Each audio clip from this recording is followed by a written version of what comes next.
ਧਾਰਮਿਕ ਹੋਣ ਦਾ ਵੀ ਲੋਕ ਸੁਪਨਾ ਹੀ ਦੇਖ ਰਹੇ ਹਨ ਵੀ ਅਸੀਂ ਧਾਰਮਿਕ ਹੋ ਗਏ।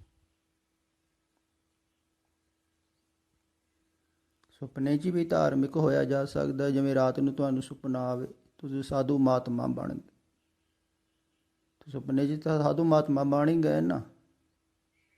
ਉੱਦਾਂ ਹੀ ਕਈ ਬਣੇ ਬੈਠੇ ਆ ਤੇ ਅਸੀਂ ਬਣ ਗਏ।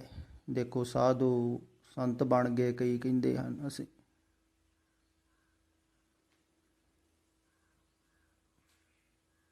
ਤੋ ਸੁਪਨੇ ਅੰਦਰ ਵੀ ਦੇਖੋ ਸੰਤ ਬਣ ਜਾਂਦੇ, ਕੋਈ ਬ੍ਰਹਮ ਗਿਆਨੀ ਬਣਿਆ ਬੈਠਾ ਹੈ।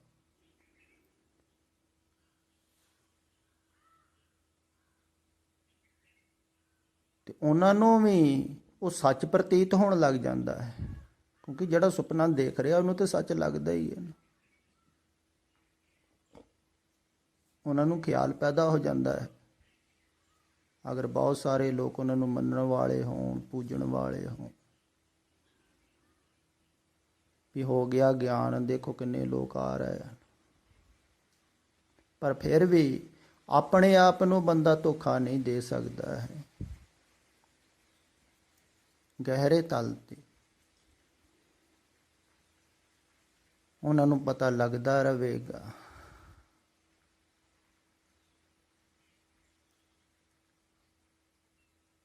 ਵੀ ਤੁਸੀਂ ਅਜੇ ਬਾਹਰ ਨਹੀਂ ਹੋ।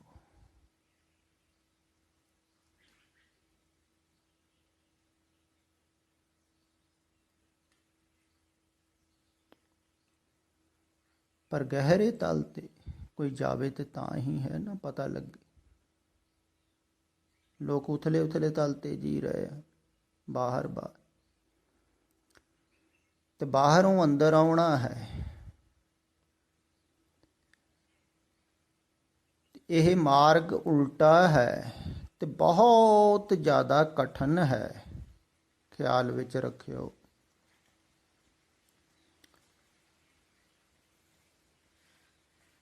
ਇਸ ਮਾਰਗ ਤੇ ਹਜ਼ਾਰਾਂ ਵਿੱਚੋਂ ਕੋਈ ਇੱਕ ਚੱਲਦਾ ਹੈ ਵਾਸਤਵਿਕ ਦੇ ਵਿੱਚ। ਐਸੇ ਜਿਹੜੇ ਇੱਕ ਹਨ ਨਾ, ਉਹ 100 ਹੋਣ ਤੇ ਉਹਨਾਂ ਵਿੱਚੋਂ ਇੱਕ ਚੱਲਦਾ ਰਹਿੰਦਾ ਹੈ। 99 ਜਿਹੜੇ ਹਨ ਉਹਨਾਂ ਵਿੱਚੋਂ ਕੁਛ ਕੁ ਵਾਪਸ ਮੁੜ ਜਾਂਦੇ ਹਨ ਵੀ ਸਾਡੇ ਵੱਸ ਦੀ ਗੱਲ ਨਹੀਂ ਹੈ। ਫਿਰ ਸੰਸਾਰ ਦੇ ਵਿੱਚ ਕੁਛ ਕੁ ਰੁਕ ਜਾਂਦੇ ਹਨ, ਕੁਛ ਕੁ ਰਸਤੇ ਦੇ ਵਿੱਚ ਹੀ ਬੈਠ ਜਾਂਦੇ ਹਨ ਤੇ ਸੋਚ ਲੈਂਦੇ ਹਨ ਵੀ ਹੋ ਗਿਆ, ਜਾਣ ਲਿਆ ਸੀ। ਕੋਈ ਖਿਆਲ ਉਹਨਾਂ ਨੂੰ ਆ ਜਾਂਦਾ ਹੈ, ਉਹ ਖਿਆਲ ਨੂੰ ਮੁੱਖ ਰੱਖ ਕੇ ਹੀ ਉਹ ਸੋਚ ਲੈਂਦੇ ਹਨ।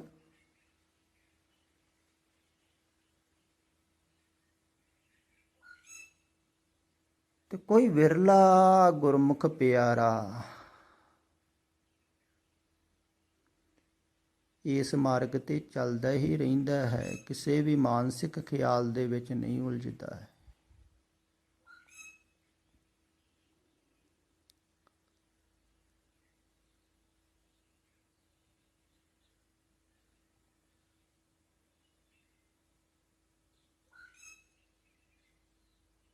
ਤੇ ਜੋ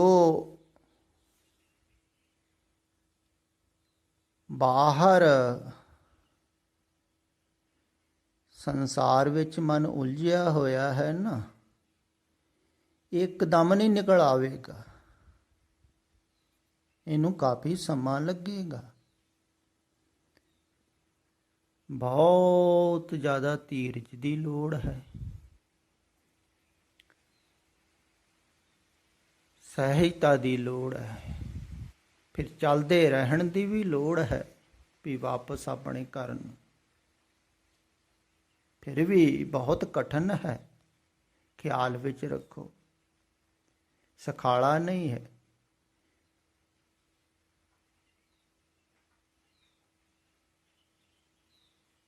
ਕਿਉਂਕਿ ਜੋ ਵੀ ਸਮਾਜ ਨੇ ਸਿਖਾਇਆ ਹੋਇਆ ਹੈ, ਧਾਰਮਿਕ ਲੋਕਾਂ ਨੇ ਸਿਖਾਇਆ ਹੋਇਆ ਹੈ, ਉਸੇ ਹਿਸਾਬ ਦੇ ਨਾਲ ਹੀ ਤੁਸੀਂ ਚੱਲ ਰਹੇ ਹੋ ਤੇ ਸੋਚ ਰਹੇ ਹੋ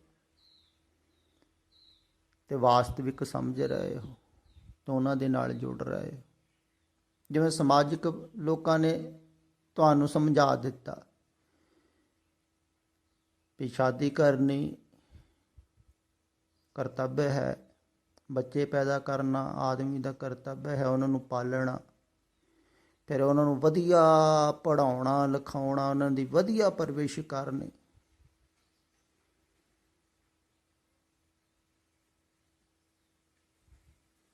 ਐਸਾ ਸਮਾਜਿਕ ਲੋਕਾਂ ਨੇ ਸਿਖਾਇਆ ਹੈ ਨਾ, ਤੇ ਜੋ ਸਿਖਾਇਆ ਗਿਆ ਹੈ ਉਹੀ ਤੁਸੀਂ ਖਿਆਲ ਕਰਦੇ ਹੋ ਵੀ ਇਹੋ ਹੀ ਹੈ, ਪਰ ਇਹ ਸਿਖਾਇਆ ਹੋਇਆ ਇੱਦਾਂ ਹੀ ਕੁਛ ਧਾਰਮਿਕ ਲੋਕਾਂ ਨੇ ਸਿਖਾ ਦਿੱਤਾ।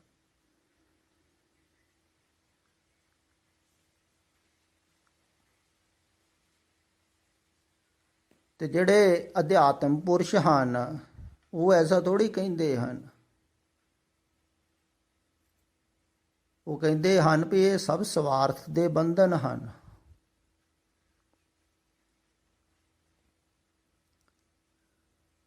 ਵੀ ਆਪਣੇ ਹਿੱਤ ਕਰਕੇ ਹੀ ਸਾਰੇ ਲੱਗੇ ਹਨ ਤੁਹਾਡੇ ਨਾਲ।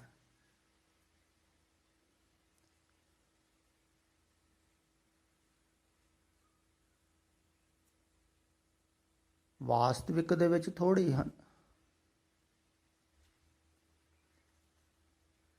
ਤੁਸੀਂ ਇਹਨਾਂ ਨੂੰ ਵਾਸਤਵਿਕ ਸਮਝ ਲਿਆ।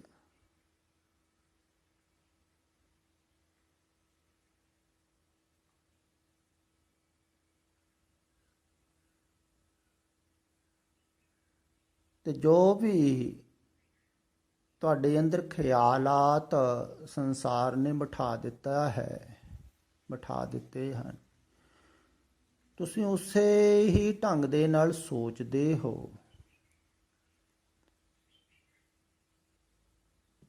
ਤੁਹਾਡਾ ਨਜ਼ਰੀਆ ਸੰਸਾਰੀ ਹੋ ਗਿਆ।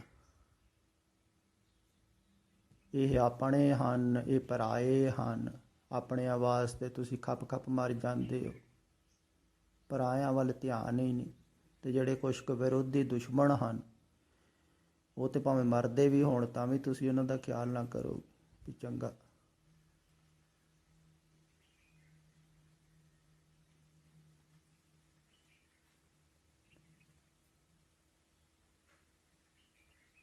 ਤੇ ਐਸਾ ਹੀ ਧਾਰਮਿਕ ਲੋਕ ਵੀ ਤੁਹਾਨੂੰ ਦੱਸ ਰਹੇ ਹਨ। ਦੇਖੋ,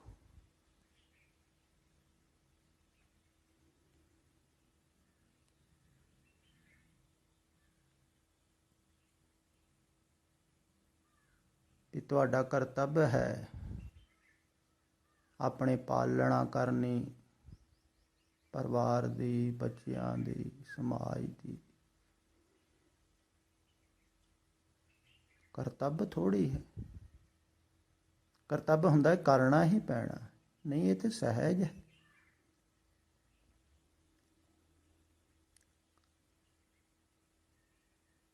ਇਹ ਸਹਿਜ ਹੈ ਵੀ ਆਦਮੀ ਜਿੱਥੇ ਪੈਦਾ ਹੋਇਆ ਹੈ, ਜਿੱਥੇ ਰਹਿ ਰਿਹਾ ਹੈ, ਉੱਥੇ ਜਿਵੇਂ ਉਹਦੇ ਸਰੀਰ ਨੂੰ ਆਹਾਰ ਚਾਹੀਦਾ ਹੈ, ਵੈਸੇ ਉਹਦੇ ਕੋਲ ਰਹਿਣ ਵਾਲਿਆਂ ਨੂੰ ਆਹਾਰ ਚਾਹੀਦਾ ਹੈ। ਅਗਰ ਨਾ ਮਿਲ ਰਿਹਾ ਹੋਵੇ ਤਾਂ ਕੋਸ਼ਿਸ਼ ਕਰੇਗਾ ਵੀ ਇਹਨਾਂ ਨੂੰ ਆਹਾਰ ਮਿਲਦਾ ਰਹੇ, ਮੇਰੇ ਕੋਲ ਹਨ।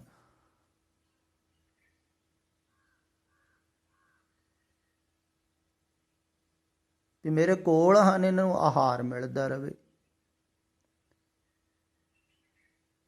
ਕੋਸ਼ਿਸ਼ ਕਰੇਗਾ ਆਹਾਰ ਚਟਾਉਣ ਦੀ। ਅਗਰ ਮਿਲ ਹੀ ਰਿਹਾ ਹੈ ਤੇ ਉਹ ਕਹਿੰਦਾ ਹੈ ਵੀ ਕੋਸ਼ਿਸ਼ ਕਿਉਂ ਕਰਨੀ ਹੈ ਜਦੋਂ ਮਿਲ ਹੀ ਰਿਹਾ ਹੈ। ਹੁਣ ਬਹੁਤਿਆਂ ਨੂੰ ਤੇ ਆਹਾਰ ਮਿਲ ਰਿਹਾ ਹੈ।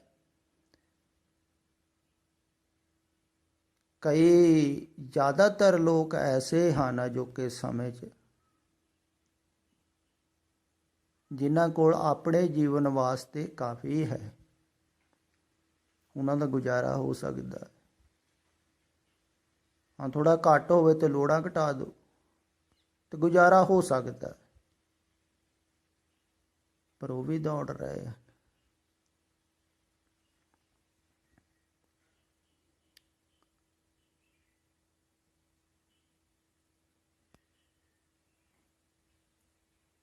ਕਿਉਂਕਿ ਦੌੜਨ ਦੀ ਆਦਤ ਬਣ ਗਈ ਨਾ। ਜਿਵੇਂ ਜਿਨ੍ਹਾਂ ਨੇ ਇਹ ਪੁੱਛਿਆ ਸੀ, ਇਹ ਜਿਹੜੇ ਮੁਲਕ ਦੇ ਵਿੱਚ ਰਹਿੰਦੇ ਹਨ, ਉੱਥੇ ਲੋਕ ਕਰਮਟ ਲੋਕਾਂ ਨੂੰ ਜ਼ਿਆਦਾ ਪਸੰਦ ਕਰਦੇ ਹਨ, ਕੰਮਕਾਰ ਕਰਨ ਵਾਲਿਆਂ ਨੂੰ। ਤੇ ਕੰਮਕਾਰ ਕਰਨ ਦੇ ਹੀ ਧੀਰੇ ਧੀਰੇ ਲੋਕਾਂ ਦੀ ਆਦਤ ਬਣਦੀ ਹੈ। ਉਹ ਫਿਰ ਬੁਢੇਪੇ ਦੇ ਵਿੱਚ ਟਿਕ ਕੇ ਨਹੀਂ ਬੈਠ ਸਕਦੇ, ਕਿਉਂਕਿ ਆਦਤ ਬਣ ਗਈ।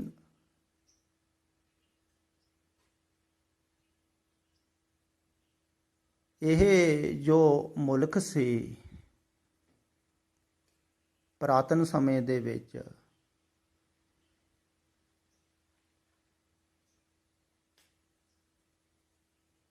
ਇਹਦੇ ਵਿੱਚ ਗੁਰੂ ਪੀਰਾਂ ਨੇ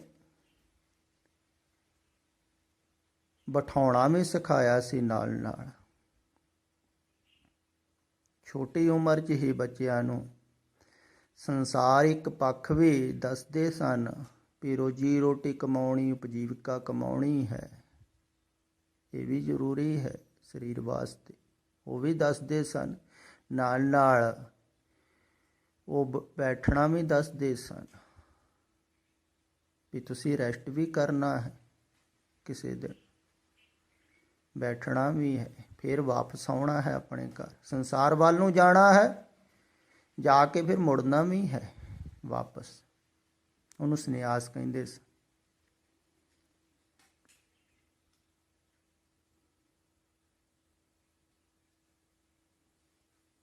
ਵੀ ਵਾਪਸ ਮੁੜਨਾ, ਗ੍ਰਸਤ ਵਿੱਚ ਜਾਓ ਫਿਰ ਵਾਪਸ ਮੁੜ ਆਓ।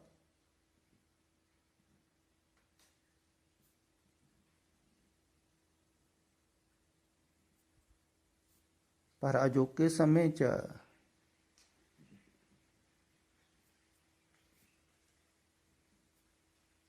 ਕੋਈ ਵਾਪਸ ਨਹੀਂ ਮੁੜਦਾ ਹੈ, ਕਿਉਂਕਿ ਦੱਸਿਆ ਵੀ ਨਹੀਂ ਜਾਂਦਾ ਹੈ। ਪਹਿਲੀ ਗੱਲ, ਸ਼ੁਰੂ ਤੋਂ ਹੀ ਸੰਸਾਰ ਵਿੱਚ ਦੌੜ ਹੀ ਸਿਖਾਈ ਜਾਂਦੀ ਹੈ। ਧਾਰਮਿਕ ਲੋਕ ਵੀ ਸਿਖਾਉਂਦੇ ਆ, ਆਪ ਵੀ ਲੱਗੇ ਹੋਏ ਹਨ। ਬੁੱਢੇ ਦੇਖੋ ਕੁਰਸੀਆਂ ਦੇ ਪਿੱਛੇ ਭੱਜੇ ਫਿਰਦੇ ਹਨ, ਚੌਧਰਾਂ ਦੇ ਪਿੱਛੇ ਭੱਜੇ ਫਿਰਦੇ, ਕਾਰੋਬਾਰਾਂ ਦੇ ਪਿੱਛੇ ਭੱਜੇ ਫਿਰਦੇ।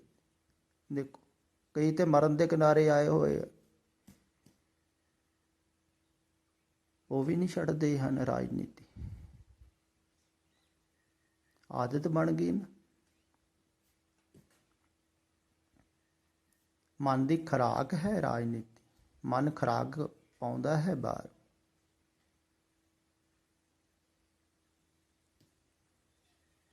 ਦਰਅਸਲ ਮਨ ਦੂਸਰਿਆਂ ਕੋਲੋਂ ਖੁਰਾਕ ਪਾ ਕੇ ਹੀ ਜੀਂਦਾ ਹੈ।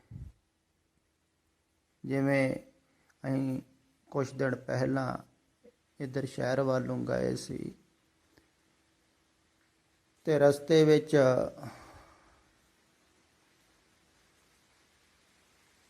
ਜੋ ਟੋਲ ਲੱਗੇ ਹੁੰਦੇ ਹਨ, ਉਹਨਾਂ ਦੇ ਕੋਲੇ ਹੀ ਪ੍ਰਧਾਨ ਮੰਤਰੀ ਦੀ ਇੱਦਾਂ ਫੋਟੋ ਬਣਾ ਕੇ ਉਹਦੇ ਉੱਪਰ ਲਿਖਿਆ ਹੋਇਆ ਸੀ, ਮੈਂ ਹੂੰ ਪਰਜੀਵੀ। ਮੈਂ ਨਾਲ ਦੇ ਨੂੰ ਪੁੱਛਿਆ ਵੀ ਇਹ ਕਿਉਂ ਲਿਖਿਆ ਹੋਇਆ ਹੈ।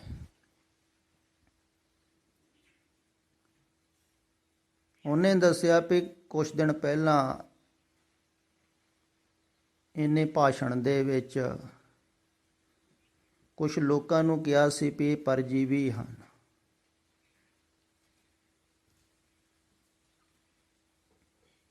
ਤੇ ਜਿਹੜੇ ਹੁਣ ਵਿਰੋਧੀ ਹੋਣਗੇ, ਉਹਨਾਂ ਨੇ ਲਿਖ ਦਿੱਤਾ ਵੀ ਪ੍ਰਧਾਨ ਮੰਤਰੀ ਪਰਜੀਵੀ ਹੈ, ਵੀ ਦੂਸਰੇ ਕੋ ਜੀਵਨ ਪਾ ਰਿਹਾ ਹੈ। ਪਰ ਮੇਰੇ ਇੱਕ ਖਿਆਲ ਵਿੱਚ ਗੱਲ ਆਈ, ਉਹਨੂੰ ਵੀ ਦੱਸੀ ਸੀ ਉਸ ਟਾਈਮ, ਵੀ ਇਹ ਤੇ ਬਾਹਰੀ ਅਰਥ ਹੈ, ਤੇ ਬਾਹਰੀ ਤਲ ਤੇ ਤਕਰੀਬਨ ਸਾਰੇ ਹੀ ਪਰਜੀਵੀ ਹਨ, ਕਿਉਂਕਿ ਆਪਾਂ ਪਰ ਤੋਂ ਹੀ ਜੀਵਨ ਪਾ ਰਹੇ ਹਾਂ। ਸਰੀਰ ਆਪਣਾ ਕਹਿ ਲਈ, ਪਰ ਤੋਂ ਹੀ ਜੀਵਨ ਪਾ ਰਿਹਾ ਹੈ। ਪਾਣੀ ਤੋਂ ਜੀਵਨ ਮਿਲਦਾ ਹੈ, ਹਵਾ ਤੋਂ ਜੀਵਨ ਮਿਲਦਾ ਹੈ, ਆ ਦਰਖਤਾਂ ਤੋਂ ਜੀਵਨ ਮਿਲ ਰਿਹਾ ਹੈ, ਸੂਰਜ ਤੋਂ ਦੇਖੋ ਕਿੱਡੀ ਦੂਰ ਹੈ, ਉੱਥੋਂ ਜੀਵਨ ਮਿਲਦਾ। ਛੋਟੇ ਬੱਚੇ ਨੂੰ ਮਾਤਾ ਪਿਤਾ ਤੋਂ ਜੀਵਨ ਮਿਲਦਾ, ਤੇ ਜੀਵਨ ਤੇ ਪਰ ਤੋਂ ਹੀ ਚੱਲ ਰਿਹਾ ਹੈ। ਸਰੀਰ ਦੇ ਤਲ ਤੇ ਗੱਲ ਠੀਕ ਹੀ ਹੈ, ਸਾਰਿਆਂ ਵਾਸਤੇ ਹੀ, ਪਰ ਵਾਸਤਵਿਕ ਅਰਥ ਇਹਦਾ ਹੋਰ ਹੈ, ਜਿਹੜੇ ਲੋਕ ਨਹੀਂ ਸਮਝ ਰਹੇ ਹਨ। ਉਹ ਇਹ ਹੈ ਵੀ ਮਨ ਹੈ ਪਰਜੀਵੀ।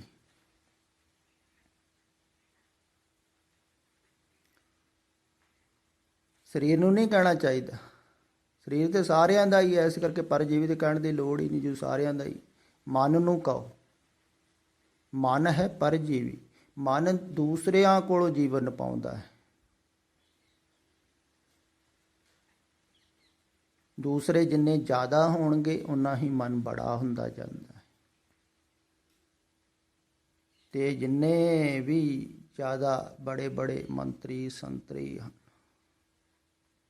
ਇਹਨਾਂ ਦਾ ਮਨ ਬਹੁਤ ਬੜਾ ਹੈ। ਬੜੇ ਵੱਡੇ ਜੀਵ ਬਣ ਚੁੱਕੇ ਹਨ, ਜੀਵ ਬਣ ਚੁੱਕੇ ਹਨ, ਜੀਵ ਬਣ ਚੁੱਕੇ